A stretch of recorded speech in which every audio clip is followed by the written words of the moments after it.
Welcome viewer, I am Murugan S. This video tutorial describes, fix caps lock reversed in Windows 11, 10. First method is press Ctrl, Shift, and caps lock keys for resetting caps lock key.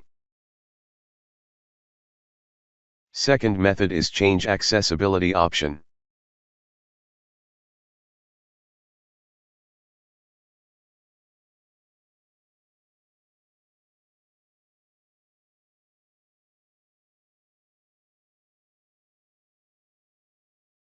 Third method is keyboard troubleshooting.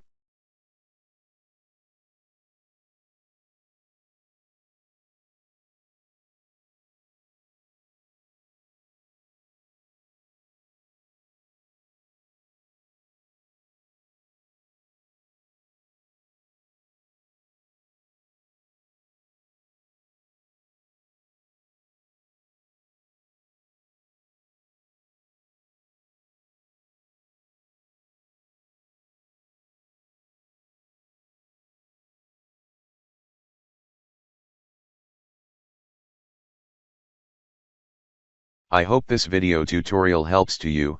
Please like, share and don't forget to subscribe my channel. Thank you very much. See you next video.